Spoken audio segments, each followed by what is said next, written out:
উজানের ঢলে মৌলভীবাজার, কুমিল্লা, ফেনী, ভোলা সহ অন্তত 6 জেলায় ভয়াবহ বন্যা, জলাবদ্ধতায় ভোগান্তি চরমে। পাচার হওয়া টাকা দেশে ফেরত আনাই অন্তর্বর্তী সরকারের অন্যতম লক্ষ্য। 30 আগস্টের মধ্যে জাতিসংঘের গুম বিষয়ক কনভেনশন সই।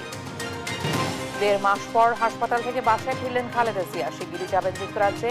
রাষ্ট্রদ্রোহ মামলায় তারেক রহমান খালাস। সাবেক জ্বালানি মন্ত্রীর ছত্রছায়ায় বেপরোয়া তিতাসের এমপি। লুট করেছেন অন্তত 700 কোটি টাকা। সাথে ছিলেন অর্থ বিভাগের মহাব্যবস্থাপক।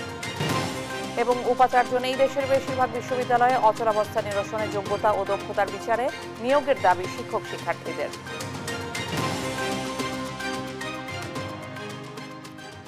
দেখছিলেন শিরোনাম সংবাদ সকালের সঙ্গে আছে আমি ইশিকা আজিজ।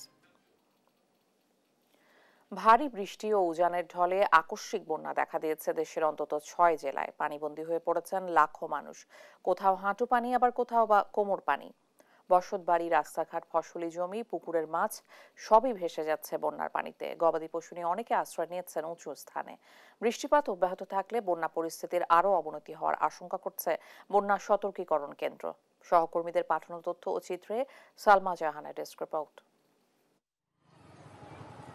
ভারী বৃষ্টি ও উজানের ঢলে দেশের বেশ কয়েকটি জেলায় আকস্মিক বন্যা, বাড়িঘরে হাঁটু পানি, ভোগান্তি চরমে। উজানের ঢলে ফেনীর মহুরী, কহুয়া ও সিলোনিয়া নদীর বন্যা নিয়ন্ত্রণ বাঁধের 17টি স্থানে ভাঙন দেখা দেয়। এতে হু হু করে পানি ঢুকছে লোকালয়ে। মির্জানগর, বক্স মাহমুদ, আনন্দপুর, মহামায়া, পাঠাননগর সহ 12 ইউনিয়নের প্রায় 150টি গ্রাম প্লাবিত। পানিবন্দী অন্তত 40,000 মানুষ। ভেসে গেছে পুকুরের মাছ, আবাদি জমির ফসল, পানিতে নিমজ্জিত উঠান, ঘরবাড়ি। হঠাৎ চরম দুর্ভোগে পড়েছেন স্থানীয়রা। সবগুলো গেছে, মনে করেন ঘর দুয়ার, বাড়ি ঘর দুয়ার, রাস্তাঘাট, ফসলি জমিন, পুকুরের মাছ, গরু গোতান বন্যার কারণে। আর সলিয়া সব পানির তলে চলে গেছে। টানা বর্ষণে খাগড়াছড়িতে ফের নিম্নাঞ্চল প্লাবিত। পানিতে নিমজ্জিত জেলা সদর, পানছড়ি ও দীঘিনালার বিস্তীর্ণ এলাকা।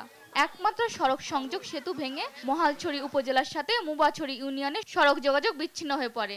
যানবাহনের পরিবর্তে রাস্তায় চলছে নৌকা। গবাদি পশু নিয়ে আশ্রয় নিয়েছেন রাস্তার পাশে উঁচু এলাকায়। খাগড়াছড়ি পৌর এলাকায় খোলা হয়েছে 18টি আশ্রয় কেন্দ্র।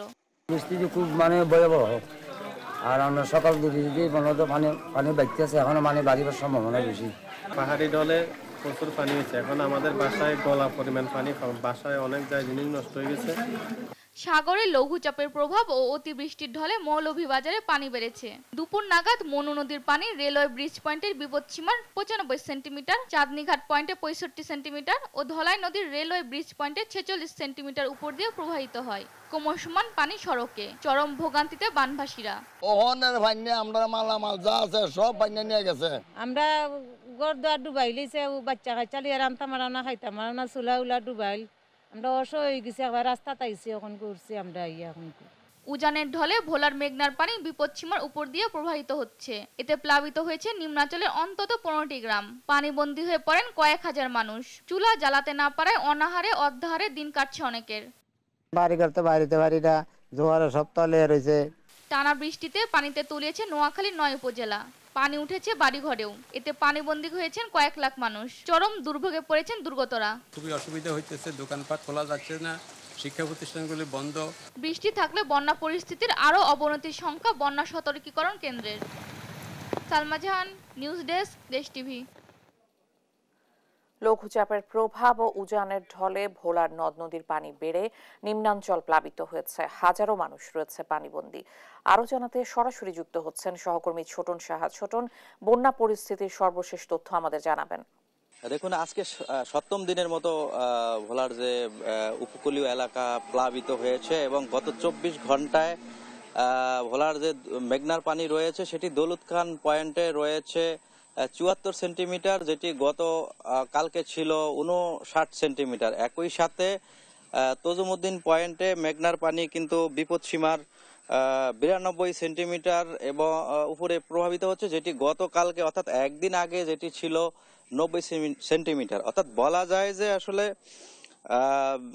পানি আগের তুলনায় কিছুটা বেড়েছে এবং যেগুলো নির্মাঞ্চল রয়েছে এবং বাঁধের বাইরে যে সমস্ত এলাকা রয়েছে, গ্রাম রয়েছে, প্রায় 20টি গ্রামের মতো কিন্তু প্লাবিত হয়েছে এবং সেখানকার মানুষ কিন্তু পানিবন্দী রয়েছে। বিশেষ করে ভোলা সদরের রাজাপুর, মাজেরচর, দৌলতখার মদনপুর, নেয়ামতপুর সহ যে সমস্ত নিচু এলাকা রয়েছে সেগুলো কিন্তু প্লাবিত হয়েছে এবং মানুষজন কিন্তু পানিবন্দী রয়েছে এবং এটি গত 7 দিন ধরে অব্যাহত রয়েছে। পানি উন্নয়ন বোর্ড থেকে বলা হয়েছে যে উজান থেকে নেমে আসা যে পানির চাপ এবং যে গত কয়েকদিনের ভারী বর্ষণ, অতিরিক্ত ভারী বর্ষণ, এসব কারণে আপনার এই যে এবং লঘুচাপের যে প্রভাব ছিল, এসব কারণে কিন্তু এই যে নদ নদীর পানি বৃদ্ধি পেয়েছে এবং বিপদ সীমা অতিক্রম করছে মেঘনা এবং তেঁতুলিয়া।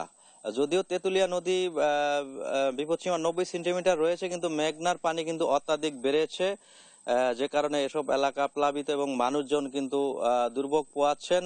তবে পানি উন্নয়ন বোর্ড থেকে বলা হয়েছে যে এই অবস্থা হয়তো আরো 2-1 দিন থাকতে পারে এবং এরপর হয়তো পানি নেমে পরিস্থিতি স্বাভাবিক হওয়ার আশা তারা করছেন। এবং আমরা যারা উপকূলের বাসিন্দা রয়েছেন তাদের সাথে কথা বলেছি, তারা আসলে এই যে পানিবন্দী থাকার কারণে, জলাবদ্ধতা থাকার কারণে তারা বারবার সেই দুর্ভোগের কথা জানাচ্ছিল এবং তারা দাবি তুলেছে যে আসলে যেহেতু তাদের এখন এই মুহূর্তে মানবিক বিপর্যয় দেখা দিয়েছে, খাদ্য এবং বিশুদ্ধ পানির সংকট দেখা দিয়েছে, তারা দাবি তুলেছে ত্রাণ সহায়তা। তবে এখন পর্যন্ত আমরা যেমনটি জেনেছি, দুর্গত এলাকায় জেলা বা উপজেলা প্রশাসনের পক্ষ থেকে এখন পর্যন্ত আসলে ত্রাণ যে কার্যক্রম সেটি এখনো দেওয়া হয়নি, এমনটি আমরা জেনেছি।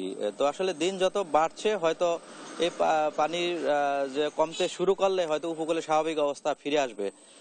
তো এ ছিল আমার কাছে বন্যা পরিস্থিতির সর্বশেষ তথ্য। ফিরে যাচ্ছি স্টুডিওতে ইশিকার কাছে। ইশিকা। ছোটন, অনেক ধন্যবাদ আপনাকে। লঘুচাপের প্রভাব উজানের ঢলে ভোলার নদ নদী বৃদ্ধি পেয়েছে, পানি বৃদ্ধি পেয়েছে। আমরা বন্যা পরিস্থিতির তথ্য জানছিলাম সহকর্মীর কাছে। বিদেশে পাচার হওয়া টাকা দেশে ফেরত আনতে ব্রিটিশ সরকারের সহায়তা চেয়েছেন অন্তর্বর্তী সরকারের প্রধান উপদেষ্টা ডক্টর মোহাম্মদ ইউনূস। বুধবার বিকেলে যুক্তরাজ্যের হাই কমিশনার সারাহ কুক রাষ্ট্রীয় অতিথি ভবন যমুনায় সৌজন্য সাক্ষাতে এলে এই সহায়তা চান তিনি। এদিন প্রধান উপদেষ্টার সঙ্গে সৌজন্য সাক্ষাতে এসে সাম্প্রতিক গণহত্যা ও ধ্বংসের পর বাংলাদেশের অর্থনীতি পুনর্গঠনে বড় ধরনের আর্থিক সহযোগিতার আশ্বাস দেন জাপানের রাষ্ট্রদূত। বিস্তারিত শামীমা আক্তারের প্রতিবেদনে। বুধবার ব্রিটিশ হাইকমিশনার সারা কুকের সঙ্গে সাক্ষাৎ করেন অন্তর্বর্তী সরকারের প্রধান উপদেষ্টা ডক্টর ইউনূস। এ সময় সারা কুক জানান, অন্তর্বর্তী সরকারকে সহায়তা করতে প্রস্তুত ব্রিটিশ সরকার। জবাবে ডক্টর ইউনূস দেশ থেকে পাচার হওয়া টাকা কিভাবে দেশে ফেরত আনা যায় সে বিষয়ে ব্রিটিশ সরকারের কাছে সহযোগিতা চান। জানেন, ব্রিটেনে অনেকে বাংলাদেশি প্রাক্তন গভর্নমেন্টের অনেকে ওইখানে বাড়ি ঘর করেছেন, তো টাকাটা কিভাবে গেল এটা একটা বড় কোশ্চেন। সে বিষয়ে যায় যে মানিটা লন্ডার হয়েছে সেই মানিটা কিভাবে ফেরত নিয়ে আসা যায় সেই জন্য ব্রিটিশ হাই কমিশনের কাছে উনি সাপোর্ট চেয়েছেন। এর আগে ডক্টর ইউনূসের সঙ্গে সৌজন্য সাক্ষাৎ করেন জাপানের রাষ্ট্রদূত। এ সময় রাষ্ট্রদূত ছাত্র আন্দোলনে বাংলাদেশে যে হত্যাযজ্ঞ হয়েছে তাকে হিটলারের হত্যাযজ্ঞের সঙ্গে তুলনা করে দেশের অর্থনৈতিক পুনর্গঠনে আর্থিক সহায়তার আশ্বাস দেন। জাপানের যে রিকনস্ট্রাকশনের সাথে উনি বাংলাদেশের রিকনস্ট্রাকশনের তুলনা করেছেন এবং উনি মনে করেন প্রফেসর ইউনূসের নেতৃত্বে বাংলাদেশ আবার রিভিউ করবে, যে বাংলাদেশের সাথে তাদের ইকোনমিক কোঅপারেশন আরো স্ট্রেংথেন হবে। প্রেস সচিব জানান, আগামী 30 আগস্ট আন্তর্জাতিক গুম দিবসের আগেই জাতিসংঘ ঘোষিত আন্তর্জাতিক গুম কনভেনশনে সই করবে বাংলাদেশ। 30 আগস্ট হচ্ছে ইন্টারন্যাশনাল ডিসঅ্যাপিয়ার্ড পিপল। ওই 30 আগস্টের আগে এটা সাইন হবে। একটা ডিসঅ্যাপিয়ারেন্সের উপর একটা কমিশন করার চিন্তা ভাবনা আছে, ক্যাবিনেটে এই আলাপটা উঠেছে এবং এটা নিয়ে জোর দাবি আছে। জানেন, মায়ের ডাকের থেকে আমরা একটু ক্যাশফুল করতে পারি। Each and every case of disappeared people will be investigated, each and every one. দেশের কয়েক জেলায় দীর্ঘমেয়াদী বন্যার আশঙ্কা করা হচ্ছে। বন্যা মোকাবেলায় সরকারের সব ধরনের প্রস্তুতি রয়েছে বলেও জানান প্রেস সচিব। প্রিপারেশন আছে বন্যাকে ফেস করার। শামীমা আক্তার, দেশ টিভি, ঢাকা। দেড় মাসের চিকিৎসা শেষে গুলশানের বাসায় ফিরেছেন বিএনপি চেয়ারপারসন বেগম খালেদা জিয়া। তাঁর শারীরিক অবস্থা কিছুটা উন্নতি হওয়ায় মেডিকেল বোর্ডের সিদ্ধান্তে বাসায় নেওয়া হয় তাকে। 12 থেকে 15 ঘন্টা বিমান যাত্রায় সক্ষম হলে উন্নত চিকিৎসার জন্য দেশের বাইরে নেওয়া হবে তাকে বলে জানান তাঁর চিকিৎসক ও বিএনপির স্থায়ী কমিটির সদস্য AZM জাহিদ হোসেন। আরও জানাচ্ছেন MA আজিম। স্লোগানে মুখরিত বিএনপি চেয়ারপারসন বেগম খালেদা জিয়ার গাড়িবহর। বুধবার সন্ধ্যায় রাজধানীর এভার কেয়ার হাসপাতালে চিকিৎসা শেষে বাসায় ফেরার পথে নেতাকর্মীদের এ ঢল। তাকে বহনকারী গাড়িটি গুলশানের বাসা ফিরুজায় পৌঁছালে অপেক্ষারত নেতাকর্মীরাও তাকে স্বাগত জানান। এ সময় তাকে দেখতে আসেন বিএনপির সিনিয়র নেতারাও। খালেদা জিয়ার চিকিৎসার বিষয়ে কথা বলেন তার ব্যক্তিগত চিকিৎসক ও বিএনপির স্থায়ী কমিটির সদস্য AZM জাহিদ হোসেন। বলেন কিছুটা সুস্থ এখন তিনি, তাই মেডিকেল বোর্ডের সিদ্ধান্ত অনুযায়ী বাসায় আনা হয়েছে বেগম জিয়াকে। আল্লাহ রাব্বুল আলামিনের কাছে লাখ লাখ শুকরিয়া।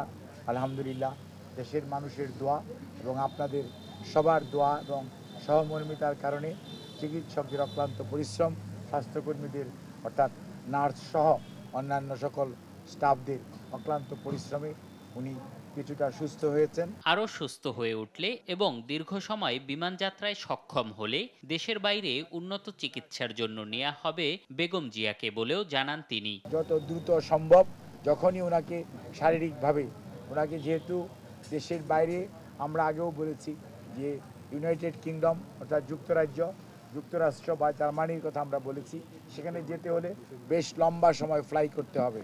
সেই জন্য একটি শারীরিক সুস্থতার প্রয়োজন আছে। সেই জন্যই ওনার শারীরিক সুস্থতাকে এমন পর্যায়ে আনার চেষ্টা করা হচ্ছে। বেগম খালেদা জিয়া ছাত্র আন্দোলনে শহীদদের স্মরণ ও আহতদের দ্রুত সুস্থতা কামনা করেছেন বলেও জানান ডাক্তার জাহিদ। MA আজিম, দেশ টিভি, ঢাকা। নোয়াখালীতে রাষ্ট্রদ্রোহের এক মামলা থেকে অব্যাহতি পেলেন বিএনপির ভারপ্রাপ্ত চেয়ারম্যান তারেক রহমান। মঙ্গলবার নোয়াখালী অতিরিক্ত জেলা ও দায়রা জজ 1 নম্বর আদালতের বিচারক নোমান মহিউদ্দিন এ রায় দেন। জেলা জজ আদালতের ভারপ্রাপ্ত পিপি দেবব্রত চক্রবর্তী বিষয়টি নিশ্চিত করেন। জানান, মঙ্গলবার আদালতে হাজির হয়ে মামলা চালাতে অপারগতা প্রকাশ করেন 4 জন সাক্ষী ও মামলার বাদী। পরে বিচারক মামলাটি খারিজ করে তারেক রহমানকে অব্যাহতি দেন। এর আগে 2015 সালে আওয়ামী লীগ নেতা অ্যাডভোকেট ওমর ফারুক বাদী হয়ে চরজব্বর থানায় তারেক রহমানকে আসামি করে রাষ্ট্রদ্রোহ মামলা করেন। পরবর্তীতে এই মামলায় তারেক রহমানের বিরুদ্ধে গ্রেপ্তারি পরোয়ানা জারি হয়।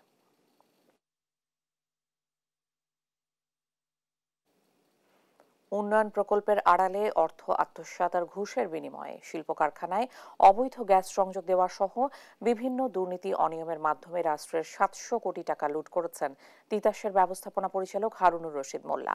তার পক্ষে চেকের মাধ্যমে বিপুল অবৈধ অর্থ নিয়েছেন তিতাসের অর্থ বিভাগের মহাব্যবস্থাপক অর্পণা ইসলাম। 3000 কোটি টাকা বকেয়া বিল বাড়িয়ে এই অসাধু চক্র তিতাস গ্যাসকে ঠেলে দিয়েছে ধ্বংসের মুখে। শাহাদাত নিশাদের বিশেষ রিপোর্ট। অনিয়ম ও দুর্নীতির মাধ্যমে 2 বছরে প্রায় 700 কোটি টাকা আত্মসাৎ, সিস্টেম লসের নামে গ্যাস চুরি, নিয়ম বহির্ভূতভাবে লভ্যাংশ গ্রহণ, ঘুষের বিনিময়ে লোড বৃদ্ধি সহ নানা অপকর্মে লিপ্ত ছিলেন Titas gas transmission and distribution কোম্পানির ব্যবস্থাপনা পরিচালক হারুনুর রশিদ মোল্লা। আর তার পক্ষে বিপুল অঙ্কের টাকা ব্যাংক চেকের মাধ্যমে গ্রহণ করেছেন তিতাসের মহাব্যবস্থাপক অর্পণা ইসলাম। সুস্পষ্ট 26টি অভিযোগের তদন্তও চলছে হারুনুর রশিদ মোল্লার বিরুদ্ধে। কোম্পানি আইন অনুযায়ী ব্যবস্থাপনা পরিচালক ছাড়া সব কর্মচারী প্রফিট বোনাস 5% অর্থ সমাহারে পাবেন, অথচ বর্তমান এমডি লভ্যাংশের অর্থ নিয়মিত পুরে নিচ্ছেন নিজের পকেটে। দেশ টিভির হাতে আসা কয়েকটি চেকের কপিতে দেখা যায় ব্যবস্থাপনা পরিচালকের পক্ষে চেক গ্রহণ করেন তিতাসের মহাব্যবস্থাপক অর্পণা ইসলাম। এমডির সাথে ঘনিষ্ঠ সম্পর্কের সুবাদে এই অবৈধ টাকা গ্রহণের সামান্য দ্বিধাও নেই অর্পণার। তার অনিয়মের বড় ফিরিস্তির প্রমাণ মেলে গেল সেপ্টেম্বরে। গাজীপুরের সিলভার নিট কম্পোজিট টেক্সটাইল কোম্পানির নতুন গ্যাস সংযোগের আবেদন করেন সাবেক বিদ্যুৎ প্রতিমন্ত্রী বরাবর। প্রতিমন্ত্রীর কোনো সিল স্বাক্ষর না থাকলেও এই আবেদনের ওপর নির্দেশনা দিয়ে তিতাসের ব্যবস্থাপনা পরিচালক গাজীপুরের উপব্যবস্থাপনা পরিচালক গাজী সাইদুল হাসানের কাছে লিখেছেন মন্ত্রী মহোদয়ের অফিস হতে প্রেরিত আলাপ করবেন, আর এর মাধ্যমে গ্যাস সংযোগ পায় প্রতিষ্ঠানটি। এমন অভিযোগ পায় সাবেক প্রধানমন্ত্রী দপ্তর। অভিযোগের প্রেক্ষিতে জ্বালানি সচিবের কাছে পাঠানো হয় একটি চিঠি। চিঠিতে বিদ্যুৎ, জ্বালানি ও খনিজ সম্পদের মন্ত্রীর নাম ব্যবহার করে শিল্প প্রতিষ্ঠানে তিতাসের অবৈধ গ্যাস সংযোগ প্রদান সহ নানা অনিয়মের বিষয় তদন্ত করে বিধি মোতাবেক ব্যবস্থা নেওয়ার নির্দেশনা দেওয়া হয়। অভিযোগ খতিয়ে দেখতে বাংলাদেশ তেল, গ্যাস, খনিজ সম্পদ মন্ত্রণালয় 3 সদস্যের তদন্ত কমিটি গঠন করে, কিন্তু এরপর আর এগোয়নি কিছুই। তিতাসের এমডির ক্ষমতার কাছে হার মানে তদন্ত কমিটি। সাবেক বিদ্যুৎ, জ্বালানি ও খনিজ সম্পদ প্রতিমন্ত্রী নসরুল হামিদ বিপু সহ 23 জনের কাছে লিখিত অভিযোগ দেওয়া হয় তিতাসের এমডি হারুনুর রশিদ মোল্লার বিরুদ্ধে, কিন্তু বিপুর ছত্রছায়া থেকে মোল্লা সবকিছু ধামাচাপা দেন। গ্যাস সংযোগ পেতে 3 শতাধিক কোম্পানির আবেদন এখনো ঝুলে আছে, অথচ মোটা অঙ্কের বিনিময়ে বেছে বেছে সংযোগ দেওয়া হচ্ছে। আলী এন্টারপ্রাইজ নামে এক ঠিকাদারি কোম্পানির মালিক জিসান পাটোয়ারির মাধ্যমে এসব সংযোগ দিচ্ছেন হারুনুর রশিদ মোল্লা। তাদের দহরম মহরম সম্পর্ক চোখে পড়ার মতো। হারুনুর রশিদ মোল্লা এমডি হিসেবে যোগ দেওয়ার আগে তিতাসের বকেয়া বিলের পরিমাণ ছিল 6,000 কোটি টাকা, এখন তা বেড়ে 9,000 কোটি টাকা ছাড়িয়ে গেছে। বেসরকারি 2টি বিদ্যুৎ কেন্দ্রের কাছে 1,000 কোটি টাকার বেশি বকেয়া আদায়ের মামলার রায় হলেও তিনি কোনো ব্যবস্থা নিচ্ছেন না। আউটসোর্সিংয়ে একটি প্রতিষ্ঠানের মাধ্যমে জনবল দেওয়ার কথা থাকলেও এমডি নিজে জনবল সরবরাহ করছেন। ভিআইপি প্রোটোকলের নামে কোম্পানির পরিবহন পুলের একটি গাড়ি ব্যবহার করছেন হারুনুর রশিদ মোল্লার পরিবারের সদস্যরা। এত সব অভিযোগের প্রেক্ষিতে তিতাসের এমডির সাথে কথা বলতে গেলে জনসংযোগ কর্মকর্তার মাধ্যমে দেশ টিভিকে জানান তিনি জরুরি মিটিংয়ে ব্যস্ত, কথা বলার সময় নেই তার। সাদাত নিশাদ, দেশ টিভি, ঢাকা। রাজনৈতিক পাশা পাল্টে যাওয়ার পর সাতক্ষীরা পাসপোর্ট অফিসে অস্বাভাবিক ভিড়। ভোররাত থেকে দেখা যায় বিপুল জনসমাগম। এ নিয়ে আরো জানাতে সরাসরি যুক্ত হচ্ছেন সহকর্মী শরীফুল্লাহ কায়সার সুমন। সুমন, কয়টা নাগাদ অফিস খুলবে? হঠাৎ এই ভিড়ের কারণ কি? ইশিকা, দাঁড়িয়ে আছি সাতক্ষীরা শহরের যে প্রাণকেন্দ্রে অবস্থিত সাতক্ষীরা পাসপোর্ট অফিস। এখানেই পাসপোর্ট অফিসের সামনে, পাসপোর্ট অফিস কিন্তু এখনো না খুললেও এখানে কিন্তু হাজার হাজার মানুষের ভিড়। আপনাকে বলে রাখা দরকার যে 5 তারিখের পর থেকে কিন্তু এই অস্বাভাবিক ভিড় লক্ষ্য করা গিয়েছে। এখানকার পাসপোর্ট অফিসের মানুষরা এই পাসপোর্টের কার্যক্রম করতে কিন্তু অনেকটা হিমশিম খাচ্ছে। ইতিমধ্যে কিন্তু এখানকার উপপরিচালককে স্থানান্তরিত করা হয়েছে। এর মধ্যেই এখানে স্বল্প জনবল দিয়েই কিন্তু এই হাজার হাজার মানুষকে কিন্তু, মানুষের সেবাকে কিন্তু নিশ্চিত করার চেষ্টা করা হচ্ছে। আমি একটু দেখানোর চেষ্টা করছি। আজকে সারা রাত কিন্তু এই মানুষ অনেক কষ্ট করে সেই ভোরবেলাতেই কিন্তু এই ভিড় লক্ষ্য করা গেছে। হাজার হাজার মানুষ এখানে প্রচন্ড গরমের মধ্যে এই কষ্টটি পাচ্ছে। তাদের কিন্তু এই প্রাণসায়ের খালপাড়ের এবং রাস্তার পাশে পাসপোর্ট অফিসের সামনে এই মানুষদের কিন্তু এতটুকু বসার ব্যবস্থাও নেই। এখানে কিন্তু রোগীও রয়েছে, নারী, পুরুষ, শিশু, বৃদ্ধ। প্রচন্ড ভিড়ের মধ্যে মানুষ কিন্তু অস্বাভাবিক এই ভিড়ে কিন্তু মানুষ কষ্ট পাচ্ছে। তারা আসলে এখানে প্রয়োজনে লোকবল বৃদ্ধি এবং সেবা বৃদ্ধির জন্য তারা দাবি জানাচ্ছে। এখানে মানুষের এই কষ্ট আসলে তারা কিন্তু সারা রাত জেগে এখানে দাঁড়িয়ে আছে, তারপরেও কিন্তু এখনো ঢোকার কোনো পথ তারা এখনো করতে পারেনি। আমরা একটু কথা বলার চেষ্টা করছি। আমরা একটু কথা বলি। আপনার নাম কি?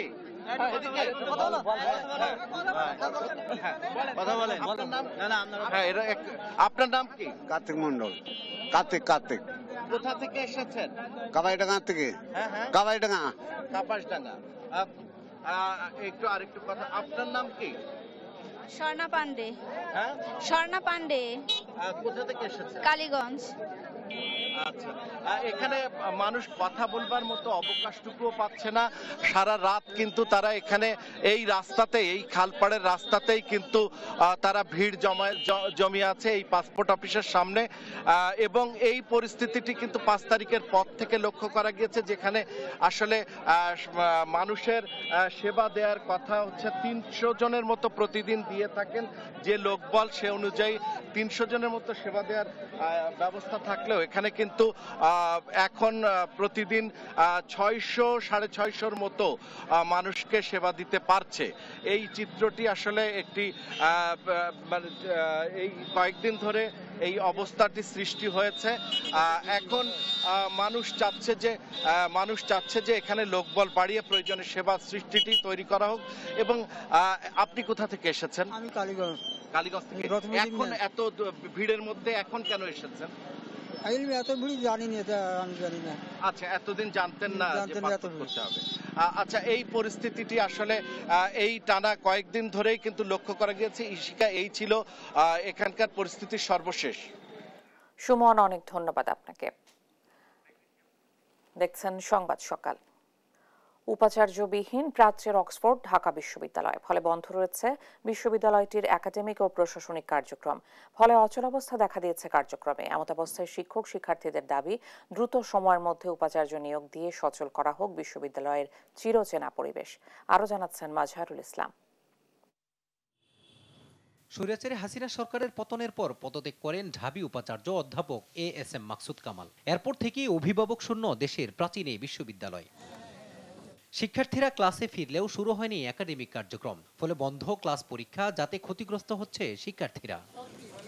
5 আগস্টের পর শিক্ষার্থীরা হলে ফিরলেও প্রাধ্যক্ষ নেই বেশিরভাগ হলগুলোতে। বন্ধ রয়েছে প্রক্টোরিয়াল বডির কার্যক্রম, ফলে বিশ্ববিদ্যালয় এলাকায় দেখা দিয়েছে নিরাপত্তা শঙ্কা। দ্রুত উপাচার্য নিয়োগের প্রয়োজনীয়তা নিয়ে দেশ টিভির সঙ্গে কথা বলেন বিশ্ববিদ্যালয়ের ইসলামের ইতিহাস ও সংস্কৃতি বিভাগের অধ্যাপক সিদ্দিকুর রহমান। বিশ্ববিদ্যালয়ের শিক্ষকরা আমরা মনে করি যে গবেষণার জন্য অনেকেই কিন্তু উচ্চ শিক্ষার্থী বিদেশে যাবেন, তাদের ছুটি হচ্ছে না, তাদের এটার জন্য তাদেরকে কিন্তু কেউ সেশনের মানে ঝুঁকিতে পড়ছেন, যে সেশন সেইখানে যে ধরার বিষয়টা আছে সেগুলো ঝুঁকিতে পড়ছেন। ফলে আমরা প্রত্যাশা করছি যে এই মুহূর্তে আর কাল বিলম্ব না করে বিশ্ববিদ্যালয়গুলোতে ভিসি সহ অন্যান্য প্রশাসনিক পদগুলোতে নিয়োগ দেওয়া দরকার। এদিকে বৈষম্য বিরোধী ছাত্র আন্দোলনের নেতারা দলীয় প্রভাবমুক্ত এবং শিক্ষার্থী বান্ধব উপাচার্য নিয়োগের দাবি জানান। একজন বিসিকে নিয়োগ দেয়া, এবং বিসি কেমন হবে সেটা হচ্ছে একজন সমন্বয়কের জায়গা থেকে এবং একজন সাধারণ শিক্ষার্থীর জায়গা থেকে আমাদের যেটা কামনা সেটা হচ্ছে তাকে অবশ্যই হতে হবে নিরপেক্ষ মানসিকতার, অরাজনৈতিক, যার কোনো রাজনৈতিক প্ল্যাটফর্ম থাকবে না, ইসলাম নিয়ে যাদের ফোবিয়া থাকবে না, এবং যারা শিক্ষার্থী বান্ধব হবে, এবং যারা এই লেজুর ভিত্তিক ছাত্র রাজনীতি যেটা সেটাকে প্রশ্রয় না দিয়ে উন্নত শিক্ষা ব্যবস্থা তৈরিতে যে শিক্ষকগুলো সহায়তা করবে সেই শিক্ষককে বিসি হিসেবে নিয়োগ দেওয়া হচ্ছে এখন ছাত্রদের জন্য দাবি একটা। আর সাধারণ শিক্ষার্থীরা বলছেন বিশ্ববিদ্যালয়কে শিক্ষার্থীদের জন্য উপযোগী করে তুলবেন এমন ব্যক্তিকেই উপাচার্য হিসাবে চান তারা। আমরা এমন ভিসিকে চাই যিনি কিনা আসলে শিক্ষার্থীদের কথা ভাববেন, শিক্ষার্থীদের এমন একটা দূরত্ব তৈরি হবে না যে উনি জানবেনই না যে শিক্ষার্থীদের দাবি দেওয়া কি। যিনি আসুক, আমাদের প্রকৃত অভিভাবক হিসেবে আসুক, ঢাকা বিশ্ববিদ্যালয়ের অভিভাবক হিসেবে আসুক। এই এত শিক্ষার্থী ঢাকা বিশ্ববিদ্যালয়ের, তাদের একদম পিতৃতুল্য আমরা বলি শিক্ষকদের, তিনি যেন সেই পিতার ভূমিকাই পালন করেন। তো আমি চাই আমাদের বিশ্ববিদ্যালয়ের অভিভাবক এমন হবে, সে আমাদের শিক্ষার্থীদের উৎসাহিত করবে যে আমরা নতুন কিছু ভাবনা নিয়ে চিন্তা করব। শুধু ঢাকা বিশ্ববিদ্যালয় নয়, দেশের বেশিরভাগ বিশ্ববিদ্যালয়গুলোতে নেই উপাচার্য। এমত অবস্থায় নিজেদের ভবিষ্যৎ নিয়ে উদ্বিগ্ন শিক্ষার্থীরা। মাজহারুল ইসলাম, দেশ টিভি, ঢাকা। প্রধান উপদেষ্টা ডক্টর মোহাম্মদ ইউনূসের নির্দেশনা অনুযায়ী বিশ্ববিদ্যালয় খুলে দেয়া হলেও স্বাভাবিক হয়নি কার্যক্রম। কবে স্বাভাবিক হবে তা নিয়ে উদ্বেগে আছেন শিক্ষকরা। যোগ্য উপাচার্য নির্বাচন, লেজুর বৃত্তি, ছাত্র শিক্ষক রাজনীতি বন্ধ সহ নানা উদ্যোগ নেওয়ার পরামর্শ শিক্ষকদের। আরও জানাচ্ছেন এনআই নাহিদ। সব ধরনের শিক্ষা প্রতিষ্ঠান খুললেও বিভিন্ন সরকারি ও স্বায়ত্তশাসিত বিশ্ববিদ্যালয়ের উপাচার্য সহ প্রশাসনের শীর্ষ ব্যক্তিরা পদত্যাগ করায় বিশ্ববিদ্যালয়ের ক্লাস শুরু নিয়ে জটিলতা দেখা দিয়েছে। বৈষম্য বিরোধী ছাত্র আন্দোলনে যখন একের পর এক শিক্ষার্থীকে পুলিশ গ্রেফতার করছিল, তখন চট্টগ্রাম বিশ্ববিদ্যালয়ের যোগাযোগ ও সাংবাদিকতা বিভাগের শিক্ষক আর রাজি শিক্ষার্থীদের পাশে দাঁড়ান। জিম্মাদার হয়ে ছাড়িয়ে আনেন বিশ্ববিদ্যালয়ের অন্য বিভাগের শিক্ষার্থী মাসনুনকে। নির্দলীয়, নিরপেক্ষ, যোগ্যতা ও দক্ষতা সম্পন্ন শিক্ষককেই উপাচার্য হিসেবে নিয়োগে সরকারকেই অনুসন্ধান করা উচিত বলে মনে করেন ছাত্রবান্ধব এ শিক্ষক। জানান, বিশ্ববিদ্যালয়ের অর্ডিন্যান্স সংশোধন করাটাও জরুরি। বিজ্ঞ লোকজন আছেন যিনি শিক্ষা উপদেষ্টা হয়েছেন, নিশ্চয়ই তার সাথেও ছাত্রদের এবং প্রশাসনের তার কাছে নানাভাবে রিপোর্ট আছে, কার কি একাডেমিক কাজ আছে সেটাও দেখবার সুযোগ আছে। রাজনৈতিক সংশ্লিষ্টতা নাই, বিদ্যা বুদ্ধিতে ভালো, আন্তর্জাতিক মান আছে, এইটা দেখা, আবার তারপরে যাচাই করা যে উনি কতটা ছাত্র বান্ধব। শুধু উপাচার্য পদেই নয়, যোগ্যতার ভিত্তিতে সব শিক্ষক নিয়োগে জোর দেওয়ার পরামর্শ এ শিক্ষকের। কিছুতেই পিএইচডি ছাড়া শিক্ষক নিয়োগ দেওয়া উচিত না। কিছু কিছু বিভাগে হয়তো পাওয়া সম্ভব না যে সংশ্লিষ্ট বিষয়ের পিএইচডি, কিন্তু সংশ্লিষ্ট বিষয়ের পিএইচডি ছাড়া নিয়োগ দেওয়া উচিত না। বিশ্ববিদ্যালয়গুলোতে রাজনৈতিক দল নির্ভর ছাত্র এবং শিক্ষক রাজনীতি বন্ধ করে ছাত্র সংসদ ভিত্তিক শিক্ষার্থী রাজনীতি করার আহ্বান এই শিক্ষকদের। সঠিক সময়ে সঠিকভাবে পলিটিক্যাল অ্যাক্ট করাটা খুব জরুরি।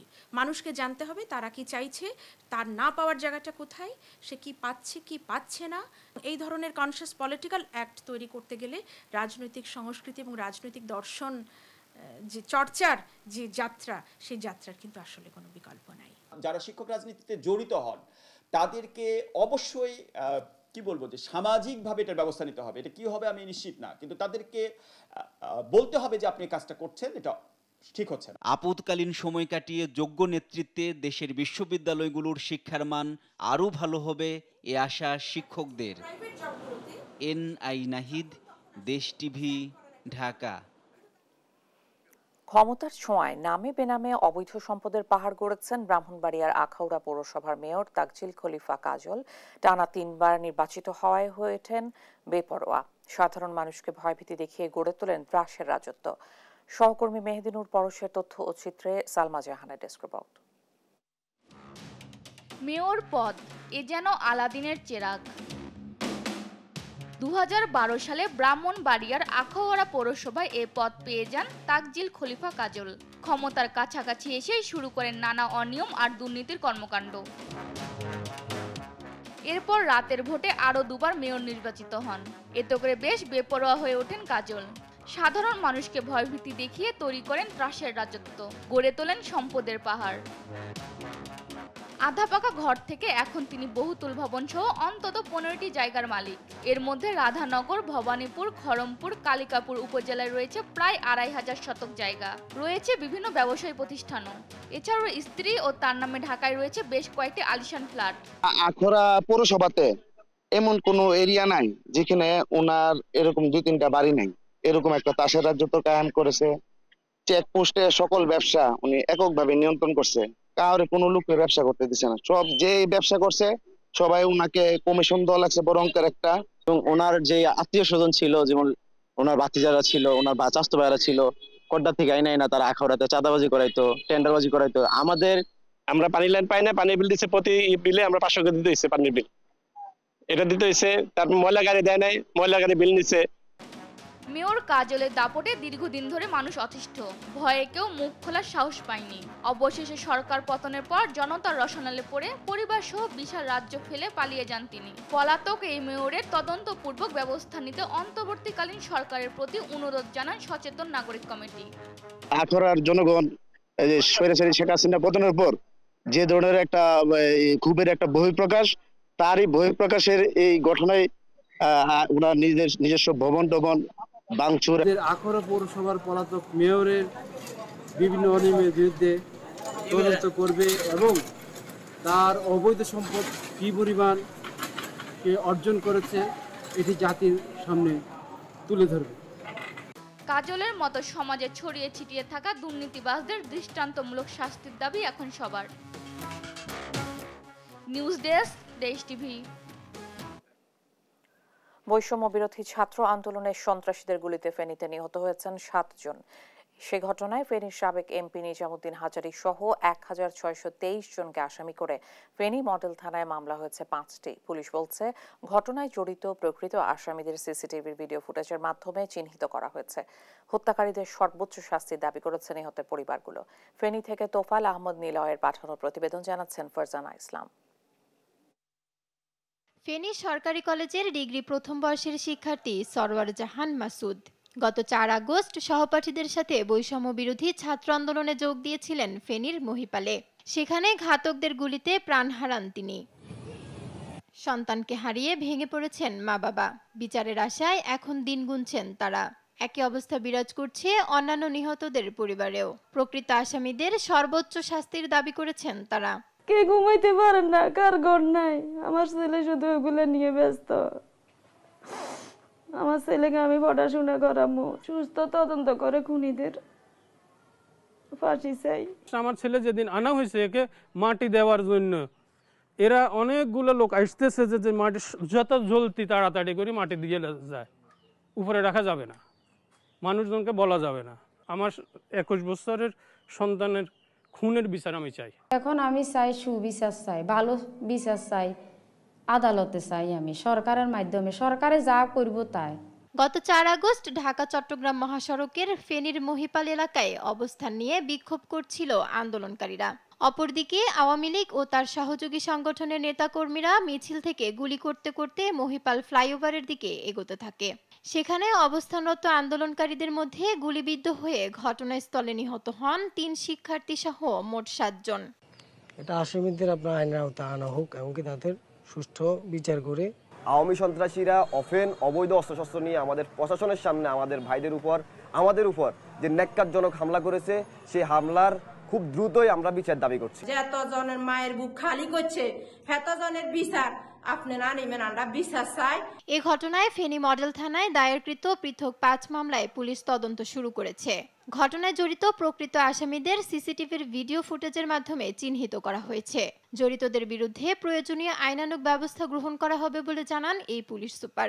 ওই দিনের ঘটনায় যে সমস্ত ভিডিও ফুটেজ আছে আমরা সেগুলো কালেক্ট করেছি এবং স্ক্রুটিনাইজ করে দেখছি, ইতিমধ্যেই অনেককে আইডেন্টিফাই করা হয়েছে এবং আমরা বিশ্বাস করি যে খুব দ্রুত তাদেরকে আইনের আওতায় আনতে আমরা সক্ষম হব। ওই দিন গুলিবিদ্ধ হওয়া ছাড়াও ইটপাটকেলের আঘাতে আন্দোলনকারী শিক্ষার্থী, পথচারী ও সাংবাদিক সহ আহত হন 2 শতাধিক। নিউজ ডেস্ক, দেশ টিভি। দেখছেন সংবাদ সকাল।